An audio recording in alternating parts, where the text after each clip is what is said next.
Well, I love the season premiere. Thank Highest you. rated episode look at ever that. for the show. Does that feel pretty good? Yeah, it's just odd. I think being used to network television before this, you kind of, you peak. You're aware of it peaking. And with cable, it's off the air for so long that, it goes through these weird seasons. Then all of a sudden people find it when it's off the air, and then they're there watching it again. So I don't understand it, but I'm happy. Apparently people missed you, because you were off the air for, a good year? Yeah, people was like, oh, I'm so sorry your show got canceled. It's like, no, it didn't. Just feels that way. I don't know if Evan let the cat out of the bag, but he was saying that there might be an announcement about a season 5 coming pretty soon. I think there already was. Nice. Yeah. So you it's have great. another year in the bank. Yeah. I'd like to go 6. That was always, I thought 6 would be a good kind of, be like 72 episodes seems right. Like X-Files was 200 and something. It's too many. 72, good. Does that mean that you wouldn't really be open to shooting beyond a 6th season, or would you sort of make that decision at that point? I'd be open because the schedule is so wonderful for me. It's only a 13-week schedule. It's like shooting a little movie every year for me.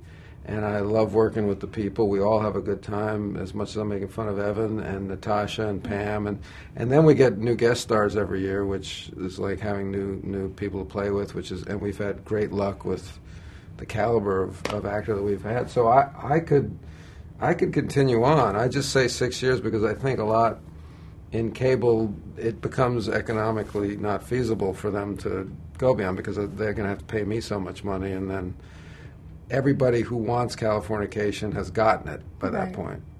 Before I forget, our sound man wanted to thank you because you are largely responsible for the birth of his first and now second child, because Californication is the show that they watch to get in the mood. Wow.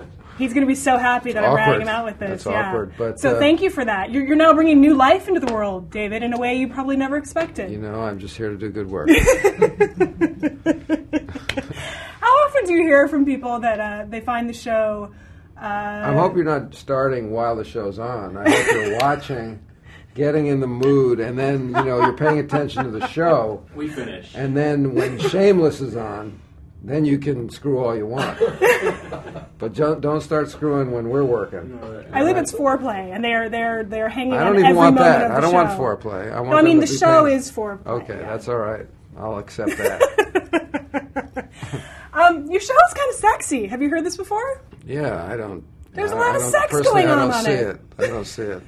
All I focus on is Evan Handler's ass. That's all I ever see. Now, he was saying he believes he's been pregnant.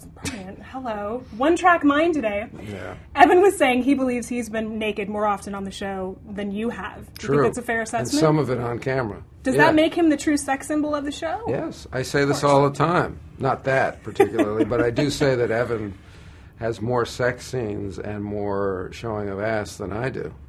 And people don't seem to believe. I always say in the first episode, because it's not fair if you're going to see women naked in any way, that the men aren't naked. I hate it in movies when it's like that. So if the women are going to be naked, and they are on our show, I've got to show my ass at some point during the year because it's just fair. It's not nice and it's not pretty, but it's fair. And I say, let's do it in the first episode, and that way people think it happens all the time. And it does. It hardly ever happens, but if you do it the first time, first show, people think, God, I see his ass all the time. I'm just tired of his ass. My ass in the first episode, Handler takes over from there. Then it's all Handler ass after that. Okay, so you're just the premier ass, and then from there it's a launching pad well ass. Well put. It's odd to be talking like this with a pregnant woman, I have to say. I don't really like it. What can you tell us about what's ahead this season, and is there any chance that your character might get back together with Mia? Because I know the fans are... No, not Mia. Okay. Not Mia. But Mia plays an important part this year because the fact that Hank had relations with Mia, which is illegal, is not only horrible for his family. They find out at the end of last season, the finale of last year. Karen finds out, and hits the fan, and so this year begins with Hank kind of in the wreckage of his family life and also in legal problems, legal troubles. So, right. And yet we still got to be funny about it, and I think we managed to do it. You know, it's a little dicey this year because statutory rape not so funny, and we're not funny around that issue, but you know we're still the same show, and Hank is still funny. Talk about having Rob Lowe on the show. And was it an intentional thing to have him look so much like Brad Pitt? Because I think everyone that sees the promo thinks it's Brad Pitt. I know. I think it was Rob's idea to wear the beard and the hat and the wig, and actually when Tom and I heard it, we were like, that sounds lame, you know. And then Rob got the stuff put on, and it looked great. First of all, it looked great. And then somebody showed me a picture of Brad. I hadn't seen it. Honestly, I don't read that stuff, you know. So I hadn't seen. Yeah. And I like Brad, but I don't follow his career that way. Nor his facial hair development. No, I don't. Okay. I don't. And I hope that doesn't hurt his feelings. But it wasn't just that it was the same style. It was that he looked like Brad Pitt. I never thought that Rob and Brad actually resembled one another. Exactly, yeah. But they do. Yeah. Now, having said that, people made the leap that the character was based on Brad Pitt, which it couldn't be further from the truth. The character has nothing to do with anybody, really. It's this caricature of a crazy Hollywood star. Yeah.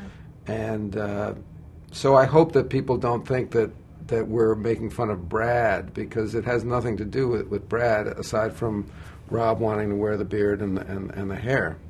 Other than that, it's just this fictional creation of a, you know, kind of a.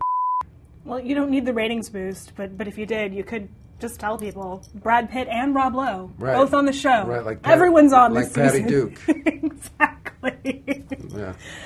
Can you talk about Hank's family life? I'm just curious your take on if there's any chance of him mending fences. Well, that's always the thread in the show, is the heart of the show, and what makes the show, what prevents it from spiraling off into nothing. Yeah.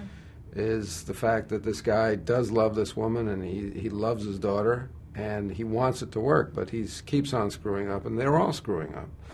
And but yes, so I think that without that, then we don't have a show. Right. So yes, there's always a chance. Well, I would love the show to go on another 20 years, and because you want to keep having kids. Yeah, yes, and I also think that we could probably see your backside for a good. Well, you see, that's 20 more years. That's probably why You're holding it together well, my friend. I should stop after 6 years in terms of backside.